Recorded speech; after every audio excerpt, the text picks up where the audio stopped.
बहुत बहुत धन्यवाद। मैं सबसे पहले आप लोगों से क्षमा मांगता हूँ। शायद 5 बजे ही संवाद मेल शुरू होना था, लेकिन हम लोगों का जो सभा था थोड़ा सा विलम्ब हो गया, तो इसीलिए आपका सामने प्रस्तुत होने में भी हमारे थोड़ा विलम्ब हुआ। मैं आप लोगों से क्षमा चाहता हूँ। हम सबको मालूम है कि देश में लोकसभा चुनाव का चौथा चरण कंप्लीट हो चुका है और तेजी से हम लोग ये चुनाव प्रक्रिया का समाप्ति की ओर आगे बढ़ रहे हैं। 4 जून में देश का नया प्रधानमंत्री निर्वाचन होगा और हमारे पूरा विश्वास है कि 400 से ऊपर सीट लेके प्रधानमंत्री नरेंद्र मोदी जी देश का प्रधानमंत्री का शपथ ग्रहण भी करेगा। पिछली सालों चरण का जो चुनाव में सबसे जो बड़ा डिबेट, बड़ा मुद्दा कांग्रेस पार्टी ने उठाया कि 400 पार क्यों। उन्होंने ये प्रश्न चिन्ह कभी नहीं लगाया कि मोदी जी को 300 सीट मिले हैं नहीं मिले हैं, उनका कभी वो प्रश्न चिन्ह नहीं रहा। उनका जो मेन प्रश्न रहा कि 400 पार क्यों 400 पार। और ज्यादातर मैं जब जर्नलिस्ट से भी बात करता हूँ या कांग्रेस से भी बात करता हूँ या बाकी पॉलिटिकल जानकार लोगों से भी बात करता हूँ, सब यही पूछते हैं कि 400 पार हो जाएगा, मतलब मोदी जी का सरकार बनेगा, 272 से ऊपर होगा, 300 से ऊपर होगा, 399 तक जाएगा। इसमें किसी का प्रश्न नहीं है। अभी 399 से 401 2 सीट में ही प्रॉब्लम चल रहा है। 399 तो सब कुछ देके बैठा हुआ है कि 399 होगा ही, और 400 पार होने के लिए 399 से खाली 2 सीट चाहिए। और पूरा जो इकोसिस्टम का जो बहस चल रहा है टीवी में, मीडिया में, सोशल स्पेस में, भाई 400 पार नहीं होगा। ठीक है, 400 पार नहीं होगा तो 399 तक तो आप मानते हो ना। तो अगर आप 399 तक आप मानते हो तो बाकी तो भारत का जनता 2 सीट हमें दे ही देगा, उसमें कोई संदेह नहीं। 400 सीट से ऊपर हमें क्यों चाहिए? मोदी जी भारतवासियों से 400 सीट से ऊपर मांगे हैं और साथ में उन्होंने दो बातें पूरा क्लियरली बोला है कि हमारा देश को बाय 2047 हमें एक डेवलप नेशन बनाना है और उनका शुरुआत अभी से हमें करना है। और हर जगह से शुरुआत भी हुआ है। वर्ल्ड का 5th इकोनॉमी हम लोग बन चुका हूं। By 2029 we will be the 3rd largest economy। हमारा देश एक सभ्यता का देश है। We are not a nation state। हम लोग एक सिविलाइजेशन से जुड़ा हुआ हो। अगर आप इंग्लैंड का चुनाव होते हैं, अमेरिका का चुनाव होते हैं, आप विकास का बात ही करेगा। किस लिए? इंग्लैंड हो, अमेरिका हो, बाकी जो प्रदेश हो, बाकी जो नेशन हो, उनका जो कैरेक्टर है वो कैरेक्टर अभी बना है। लेकिन भारत का कोई भी चुनाव हमारे सिविलाइजेशनल वैल्यूज, हमारे सभ्यता और हमारे साथ जो नाइंसाफी किया गया था, ये सारे बातों का सरसा की बगैर भारत में चुनाव संभव नहीं है। भारत का चुनाव विकास में भी होता है और विकास का साथ भारत का चुनाव अस्मिता का ऊपर भी लड़ा जाता है। कांग्रेस ने भूल चुका है, कांग्रेस पार्टी ने भूल चुका है कि हमारी ही एक भूखंड अभी भी पाकिस्तान का साथ है। कोई चुनाव में उसका सरसा नहीं करते हैं कांग्रेस पार्टी। आप लोग बहुत सारे चुनाव अभी तक कवर कर चुका है। आप लोगों का बहुत बड़ा अनुभव है, लेकिन हमारे भारत के चुनाव में कभी भी हम पाक ऑक्युपाइड कश्मीर का बारे में कभी भी चर्चा नहीं करते। क्यों नहीं चर्चा करते हो? किस लिए? जो मुगल और ब्रिटिश ने हमारा जो मानसिकता बनाया कि अगर वो अभी भूखंड हमारा साथ नहीं है मतलब चलो नहीं है। कांग्रेस ने हमको सिखाया कि हमारा वाला कश्मीर हमारे हो जाए, उनका वाला कश्मीर उनका हो जाए, लेकिन हम बुनियादी तौर से उसको विरोध करता हूं। हम नहीं मानता हूं कि पाकिस्तान का पास कोई कश्मीर होना चाहिए। पहला बार जम्मू कश्मीर का डिलिमिटेशन हुआ सीटों का, बहुत ये मीडिया में बहुत ज्यादा चर्चा नहीं हुआ है। जब डिलिमिटेशन हुआ, मोदी जी ने सबसे पहले इसका एक बहुत बड़ा प्रोविजन रखा कि जम्मू कश्मीर विधानसभा में पाक ऑक्युपाइड कश्मीर से भी विधायक बनेगा। ऐसा नहीं है कि हमारा वाला कश्मीर से बनेगा, वो भी हमारा है, वहां का भी रिप्रेजेंटेटिव हमारा होना पड़ेगा। हमारा देश को राम मंदिर मिला, देश गर्वित हुए। देश का बहुत बड़ा एक संख्यक लोगों को लगता है कि औरंगजेब का समय में, बाबर का समय में हमारा साथ जो नाइंसाफी हुआ, आज वो नाइंसाफी बहुत दूर तक रामलाला का मंदिर ने वो नाइंसाफी को मिनिमाइज किया, लेकिन वहां समाप्त नहीं होते। कांग्रेस का समय में हमारे मंदिरों का एक अधिनियम बनाया, पार्लियामेंट में एक बिल बनाया, एक कानून बनाया कि राम मंदिर का बारे में तो चर्चा कोर्ट में हो सकता है, लेकिन कृष्ण जन्मभूमि और काशी का ज्ञानवापी मस्जिद का बारे में कोई भी कोर्ट चर्चा नहीं कर सकता। इन्हें हुए कांग्रेस का समय में ऐसा कानून बनाया गया कि no civil court, no high court, no Supreme Court can adjudicate on the ownership of Krishna Janambhumi and Gyanvapi, so-called Gyanvapi Masjid। क्या हमें ऐसा कानून को मंजूरी है?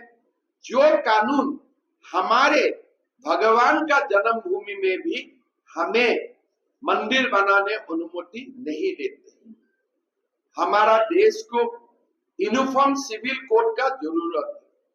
हमारे देश का हम मानते हो, हमारा भारतवासी हमेशा मानते हैं कि हम एक धर्मनिरपेक्ष देश है, लेकिन जो धर्मनिरपेक्षता का जो परिभाषा है, वो परिभाषा हमारा अपना परिभाषा है। जो वेस्टर्न कॉन्सेप्ट ऑफ सेकुलरिज्म वो हमें मंजूर नहीं है। हमारा जो सेकुलरिज्म है वो हमारा सिविलाइजेशन से उनको हम लोगों ने डेवलप किया है। वसुधैव कुटुंबकम से हम लोगों ने इसको डेवलप किया है और आज का दौर में हम लोग पहुंचा। हम मानते हो कि हमारा देश का कोई कौम का पर्सनल लॉ का होना धर्मनिरपेक्ष देश में कभी होना नहीं चाहिए। आज मुसलमान समाज काफी दौर तक शरिया कानून को मानते हैं और देश का कानून इसे इजाजत देता है। उसका कारण क्या है? बाल विवाह होते हैं। उसका कारण क्या होता है? साइल मैरिज हो जाते हैं।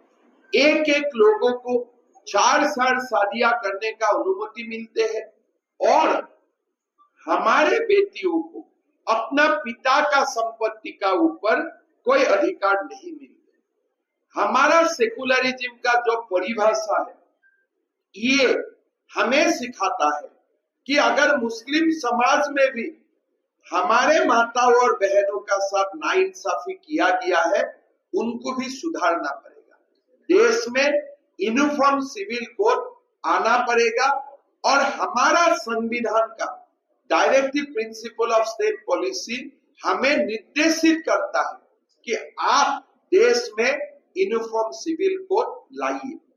आज राहुल बाबा एक संविधान हाथ में लेके घूमते हैं। लाल किताब में वो संविधान है, लेकिन भारत का जो संविधान है, जो ओरिजिनल संविधान है, हर पन्ने में राम और कृष्ण का फोटो है। लेकिन आज हमारे राहुल बाबा का जो संविधान है, जो मीडिया में दिखाते हैं, लाल है। हमारा संविधान कभी लाल नहीं था और लाल हो ही नहीं सकता है। चाइना का जो संविधान है वो रेड कलर का हो सकता है, हमारा संविधान का कलर रेड नहीं है। इसलिए हमें हमारा देश को कोई रिवॉल्यूशन से नहीं बनाया, हमने हमारा देश को सिविलाइजेशन से बनाया।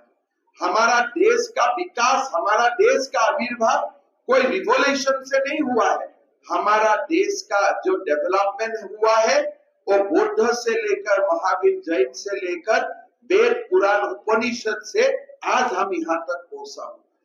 हम राहुल बाबा को पूछना चाहते हैं, आप जो संविधान दिखाता है वो संविधान में directly principle of state policies है कि नहीं?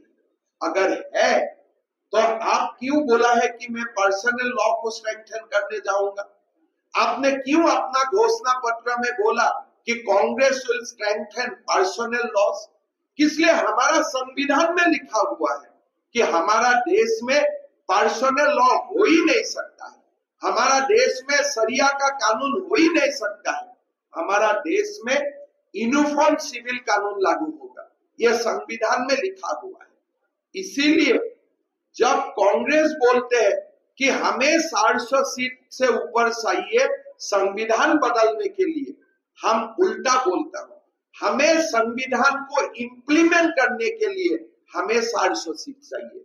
Jammu Kashmir as per the constitution of India हमारा है, पूरी की पूरा जम्मू कश्मीर हमारा है, और वो जम्मू कश्मीर को पूरा की पूरा भारत में लाना हमारा कॉन्स्टिट्यूशनल रिस्पॉन्सिबिलिटी है।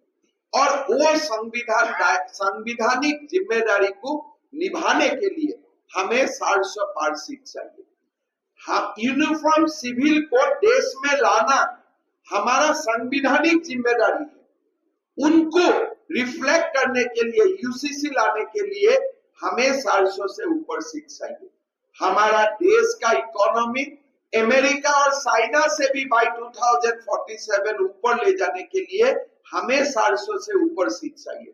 आरक्षण एसटी को मिले, शेड्यूल कास्ट को मिले, ओबीसी को मिले, लेकिन बैकडोर में मुसलमान को ना मिले। इसके लिए हमारा जो संविधान सभा ने हमको निर्देशित करके किया है कि आरक्षण जाति का आधार में होगा, आरक्षण धर्म का आधार में नहीं होगा, उनको इंप्लीमेंट करने के लिए, मुसलमान रिजर्वेशन खत्म करने के लिए हमें 400 प्लस सीट चाहिए। आज झारखंड में एक मंत्री का सचिव का निवास में 36 करोड़ मिला है, एक राज्यसभा सांसद का निवास में 300 करोड़ से ऊपर कैश मिला है। मतलब और तो बहुत कुछ जमा है, और तो बहुत कुछ निकालना है। ईडी और सीबीआई को स्ट्रॉन्ग करने के लिए, मजबूत और मजबूत बनाने के लिए हमें 400 पार से ऊपर सीट चाहिए। तो इसीलिए कांग्रेस का जो इंटरप्रिटेशन है देश का और जो हमारे इंटरप्रिटेशन है वो अलग अलग है। और हम कांग्रेस का इंटरप्रिटेशन अबाउट इंडिया हमारा मंजूर नहीं है। उनके लिए भारत एक आइडिया है, हमारे लिए भारत आइडिया नहीं है। हमारे लिए भारत जननी जन्मभूमि है। हमें और उनका बीच में हमारा डिफरेंस है, और वो डिफरेंस को हम जनता का सामने लाने के लिए ही हमारा ये चुनाव अभियान है। बाकी तो मोदी जी को देश प्रधानमंत्री बना चुका है, बहुत कुछ करना नहीं है। सारों शरण में हम लोग भरपूर आशीर्वाद मिला। झारखंड में 14 सीट में हम लोग 14 सीट मिलने वाला हो, और झारखंड में आगे जाके नवंबर में डबल इंजन का सरकार की भी बने, उनका भी फाउंडेशन में देख चुका हूं। लोग वही मनसा लेके हमें लोकसभा में भी वोट दे रहा है, और एक वोट रिजर्व करके रखा है विधानसभा में हमें देने के लिए। आपको जो भी पूछना है पूछिए, मेरे से कोई प्रॉब्लम नहीं है। पूछिए तब मैं आंसर घुसपैठ एक बड़ा मुद्दा है, आपने कई मंच से उठाया भी है, लेकिन लोग आप पर भी आरोप लगाते हैं कि आप आसाम के मुख्यमंत्री रहते हुए भी वहां रोक नहीं लगा पाए। देखिए, ये मेरा दुर्भाग्य है कि मैं नहीं रुक लगा पा रहा। मैं मानता हूं हमारे जब बांग्लादेश से घुसपैठिया स्टार्ट हुआ, ये 40 साल पहले स्टार्ट हुआ। कांग्रेस उस समय स्टेट का शासन में था, उनको अंदाजा नहीं लगा कि ये 40 साल का बाद जाके क्या होगा।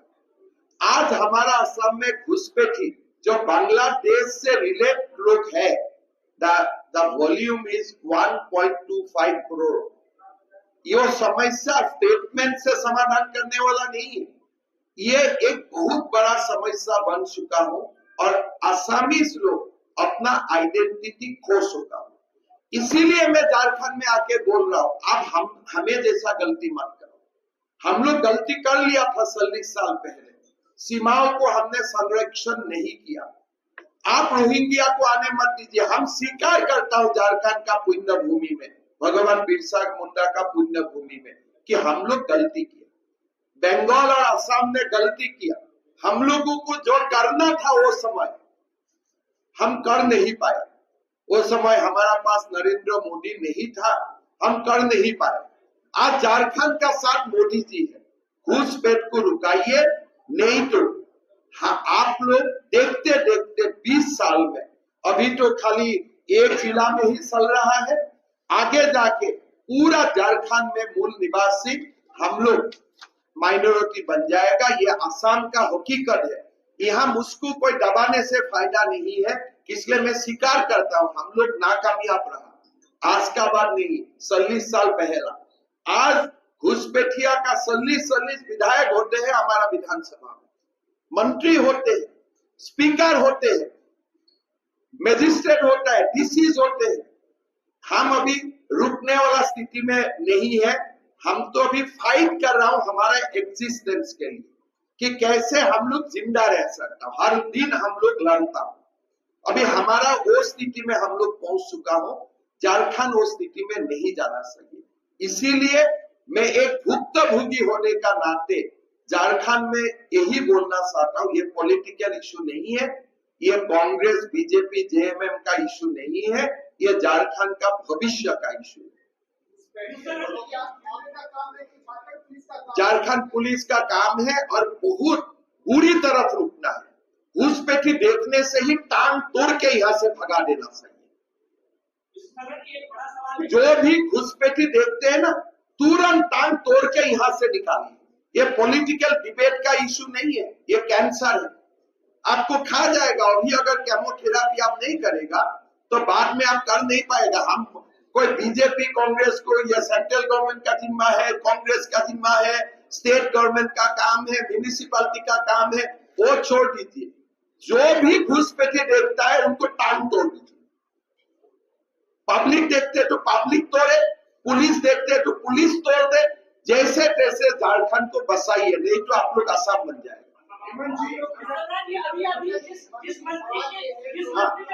एक मिनट, भाई साहब को सवाल कर रहे हैं। अच्छा हुआ ना, एक गिरफ्तारी तो एक हुआ है और बहुत कुछ होना है यहाँ। ये तो अरे मेरे से वो सब मत पूछिए, आसाम देख के आइए फिर आप रोने लग जाएगा। आप, मैं बोला ना, ये सब भाषा आपका है। मैं तो ये बोलता हूँ कि जब टांग तोड़ने का बात करता, हाथ से मत करो, कानून से टांग तोड़ो। अब कानून से भी टांग तोड़ा जा सकता है। अगर बुद्धिमान लोग मुख्यमंत्री बनेगा ना तो कानून से टांग तोड़ेगा। तो आप इसमें मेरा साथ बहस मत कीजिए। मैं आपको एक कंडक्ट से तोड़ लेके जाऊंगा सामने, आप आके रोएगा। डेली मंदिर खत्म हो रहा है, डेली हमारे हिंदू लड़कियां को उठा के लेके जाते हैं। वो सिचुएशन वो नहीं है यहाँ। यहाँ इसको लगेगा पॉलिटिकल बहस है। 20 साल तक अगर आप भी जिंदा रहे, हम भी जिंदा रहे, आप देखिए एक डिस्ट्रिक्ट का कहानी 4 जिला में होगा, 4 जिला का कहानी 5 जिला में होगा। ये मॉब लिंचिंग, ये लेफ्टिज्म का भाषा है, उसमें मेरा रुचि नहीं है।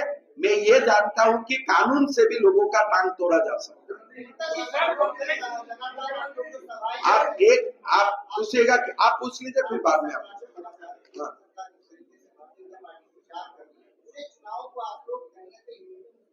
करना ही पड़ेगा ना, मना क्या है? हमारा देश का विभाजन ही हिंदू मुसलमान में हुआ है, और हिंदू मुसलमान का बीच में बहुत सारा इश्यूज अभी भी सेटलमेंट नहीं हुआ है, तो उसमें मना क्या है? और बहुत ज्यादा खतरा है, बहुत ज्यादा खतरा है। हमारा पास हमारा कृष्ण हमारा सबसे बड़ा भगवान है, उनका जन्मभूमि में आज शहीद का बना हुआ है, उससे आपको क्या खतरा का सही है? पूरा देश में लाभ जहां डेली बढ़ रहा है, हिंदू आज देश में खतरा में नहीं है, बड़ी खतरा में है। अगर मोदी जी नहीं आते तो क्या हाल होते थे पता नहीं था। थोड़ा अभी हम लोग सुरक्षित है असम में, गुजरात में, आप लोगों को भी सुरक्षित होना चाहिए। हमारा प्रदेश में आलम का घर में इतना रुपया मिलना संभव ही नहीं होते थे, अभी तो हम आलम का पास इतना रुपया जाने ही नहीं देता हूँ। हम भी अभी 40 साल का बाद हमारा अक्ल आया, अभी हम कम से कम आलम का घर में इतना रुपया जाने नहीं दूंगा। एक करके कृपा करके पूछते ना भाई साहब का, मैं रिप्लाई दे देता हूँ।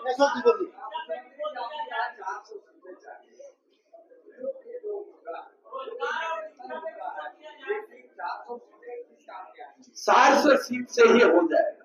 एक बार देखिए, जब 300 सीट मांगा था आप सोचे थे राम मंदिर बनेगा, तब तो आप डेट मांग रहे थे, मोदी जी डेट दीजिए कब राम मंदिर बनेगा, कब राम मंदिर बनेगा। ऐसा सांबादिक मेल में जब मैं आता था ना, हेमंत जी 300 तो मिल गया, राम मंदिर कब होगा, 370 कब जाएगा। ऐसे आप लोग एक समय हम लोग को इंसल्ट किया करते थे, थोड़ा याद कीजिए। आज वो भाषा बदल हो गया। अभी 400 सीटें दिए, पाक ऑक्युपाइड कश्मीर भी मोदी जी लाके आपको दिखा देगा, कैसे लाएगा कैसे करेगा वो मोदी जी को छोड़ दीजिए, उसमें हमें पढ़ना नहीं है। हमारा काम है मोदी जी को ठप्पा लगाना। 400 सीट एक बार लगा दीजिए, अगर आप भारतीय हैं, आप पाक ऑक्युपाइड कश्मीर चाहिए, 20 तारीख आप मोदी जी को वोट दीजिए, बाकी काम समाप्त।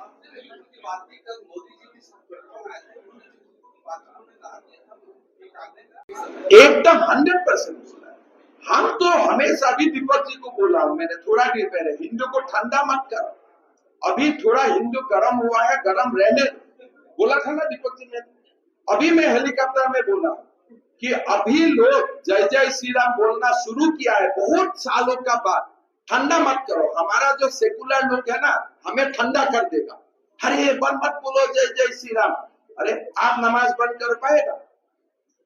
जब तक लोग बोलते हैं। आज मैंने एक कलकत्ता में एक इंटरव्यू देखा, इंडिया टुडे का, एक मेरा बहन ने लॉकेट चैटर्जी को पूछ रहा था कि आप राम का सलवार, राम का सद्दर आप क्यों पहन के रखा है?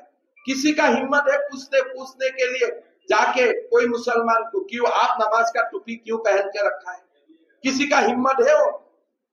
तो अभी हिंदू जागा है बहुत सालों का बाद, तो हिंदू का आवाज कम मत कीजिए, because Hindu will build this nation. ये हिंदू का देश है, 5000 सालों से ये हिंदू का देश है, और हिंदू ही भारत को गौरवशाली बनाएगा। इसलिए भारत पाकिस्तान का जब खेल होता है, कोई हिंदू पाकिस्तान के लिए ताली नहीं मारते, शायद वो सीपीएम का है, माले का हो, कांग्रेस का हो, बीजेपी का हो, हम तो भारत के लिए ही ताली मारते हैं। लेकिन जो लोग पाकिस्तान के लिए ताली मारते हैं, उनके लिए जय श्री राम की जरूरत है। तो इसीलिए हिंदू को अभी थोड़े साल ठंडा मत कीजिए।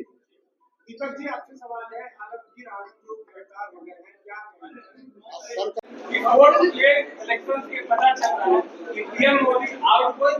देखिए, जयराम रमेश जी कभी पंचायत का भी चुनाव नहीं लड़ा है, मैं नहीं जीता है नहीं बोलूंगा कभी, और पंचायत का चुनाव भी नहीं लड़ा है।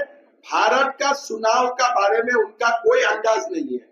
आप तो जानते हो, आप लोगों का बीच में घूमते हो, मोदी का वेव नहीं है, मोदी का सुनामी चल रहा है ये देश में, बहुत बड़ा सुनामी चल रहा है डेली। अभी कितना, अभी देखिए कांग्रेस में थोड़ा दिन का बाद आलमगीर आलम जैसा ही लोग रह जाएगा, बाकी लोग यहाँ आ जाएगा। वो प्रोसेस शुरू हो चुका है। लोकसभा का बात, आप जाइए कांग्रेस का ऑफिस में, आप हमारे जैसा लोगों को वहां नहीं देखेगा। धीरे धीरे वो आबादी कम होते जा रहा है और थोड़े दिन में यह समाप्त भी हो जाएगा। ये एक निर्णायक स्टेज में आप पहुंचा है। मैं जो आपको बोल रहा हूं ना, ये सारे जो हिंदू मुस्लिम सारे जो बात हम करता हूं, अभी निर्णायक स्थिति में आ गया है और 5 साल का बाद हमें हिंदू मुस्लिम बोलने का जरूरत नहीं होगा। Issues will be resolve. हमारे जो भी अनसेटल इश्यू है, इश्यूज विल बी रिजॉल्व।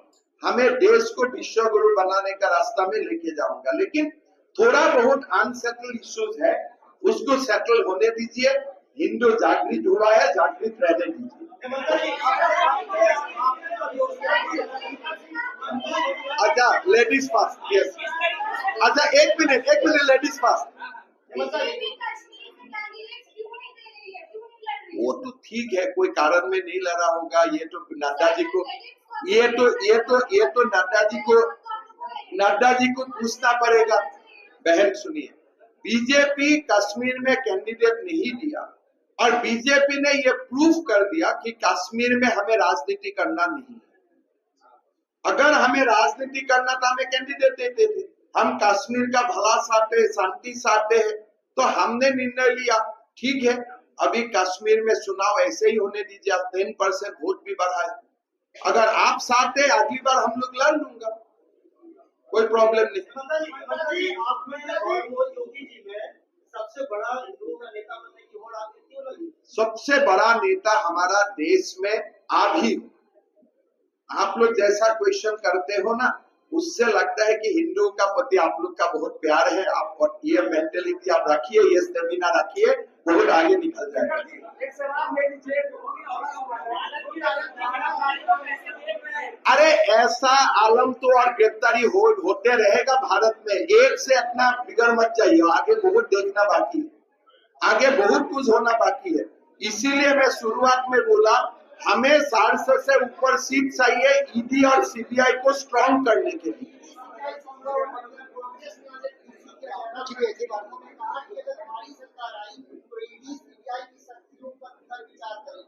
वो जानते उनका सरकार नहीं आएगा, तो इसीलिए आना खाना बोल रहे हैं। ठीक है, चलिए बहुत बहुत